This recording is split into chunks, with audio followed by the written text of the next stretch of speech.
अस्सलाम वालेकुम my dear students, उम्मीद है कि आप सब ठीक होंगे। आज हमारा लेक्चर नंबर 7 है, BSIT financial accounting. Chapter number हम फर्स्ट पढ़ रहे थे और हमने लास्ट लेक्चर के अंदर जो टॉपिक स्टार्ट किया था वो था हमारा एनालिसिस ऑफ ट्रांजैक्शन। उसी टॉपिक को हम लेके आगे चलेंगे। आज हमारे पास इसी टॉपिक से रिलेटेड एक्सरसाइज नंबर 2 है।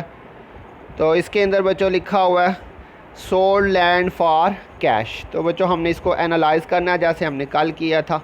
तो इसके अंदर बच्चों हमने बात की एनालिसिस के अंदर हमने 3 काम करने होती हैं। सबसे पहले हमने हेड ऑफ़ अकाउंट की पहचान करनी है, फिर इंक्रीज़ डिक्रीज़ देखना और फिर हमने रूल अप्लाई करना। तो इसमें बच्चों हमारे पास 2 चीज़ें आ रही, लैंड और एक कैश। तो बच्चों लैंड और कैश ये मुझे आप लोग बताएंगे हेड्स ऑफ अकाउंट में से कौन से हेड के अंदर आते हैं। बच्चों 5 हेड्स थे हमारे पास, एसेट्स, लाइबिलिटीज़, इनकम, एक्सपेंस और कैपिटल।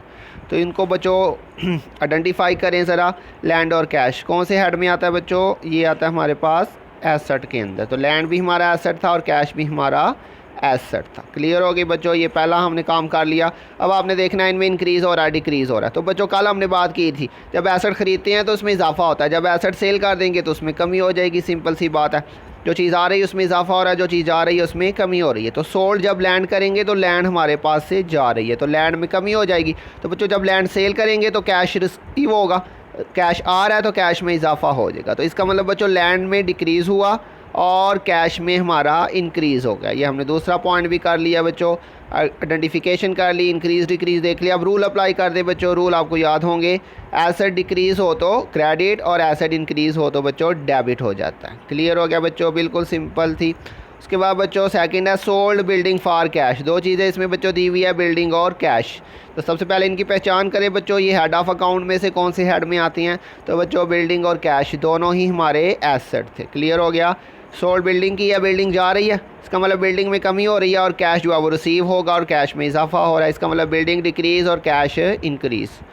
रूल अप्लाई कर दे बच्चों, एसेट डिक्रीज़ होगा तो क्रेडिट और एसेट इंक्रीज़ होगा तो डेबिट हो जाएगा। उसके बाद है बच्चों सोल्ड मशीनरी फॉर कैश। 2 चीज़ें कौन सी हैं बच्चों, मशीनरी और कैश। दोनों को आइडेंटिफाई करें बच्चों कौन से हेड ऑफ अकाउंट में आती हैं। दोनों ही हमारे पास एसेट है, मशीनरी भी एसेट है, कैश भी एसेट है। मशीनरी सेल की है, मशीनरी जा रही है, इसका मतलब मशीनरी में कमी होगी और कैश आ रहा है तो कैश में इजाफा होगा। तो मशीनरी डिक्रीज़ और कैश इंक्रीज़। रूल अप्लाई कर दे बच्चों, एसेट डिक्रीज़ होगा क्रेडिट और एसेट इंक्रीज़ होगा तो डेबिट हो जाएगा। ऐसे ही बच्चों सोल्ड कार। जी बच्चों कल की तरह यहाँ पे उसने सिर्फ एक अकाउंट दिया हुआ है, जबकि मैंने आपको बताया था कोई भी ट्रांजैक्शन होगी उसमें कम से कम 2 चीज़ें ज़रूर होनी चाहिए। तो बच्चों हमने बात की थी अगर सिर्फ एक चीज़ बताई हुई है तो दूसरी चीज़ जो है वो अंडरस्टूड है कैश होगी। तो बच्चों एक इसमें कार आ रहा है तो दूसरा इसमें क्या होगा, वो बच्चों कैश ही होगा, क्योंकि सिंपल सी बात है जब कार सेल करेंगे तो हमें कैश ही रिसीव होगा। तो बच्चों इनको आइडेंटिफाई करें ज़रा, कार और कैश हमारा ये दोनों ही हमारे एसेट हैं। अब इसमें बच्चों देखिए इंक्रीज़ या डिक्रीज़ किस में हो रहा है। सोल्ड कार्स, कार हमने सेल कर दी है, कार जा रही है, ये डिक्रीज़ हो जाएगी और कैश आएगा तो ये इंक्रीज़ हो जाएगा। रूल अप्लाई कर दें, एसेट डिक्रीज़ हो रहा है तो क्रेडिट और एसेट इंक्रीज़ हो रहा है तो डेबिट हो जाएगा। सोल्ड कंप्यूटर बच्चों, इसमें भी एक चीज़ मेंशन है, दूसरी चीज़ जो है वो क्या होगी बच्चों, इसमें कैश होगी। कंप्यूटर और कैश दोनों ही हमारे कौन से हेड ऑफ अकाउंट में आते हैं बच्चों, ये दोनों हमारे एसेट्स हैं।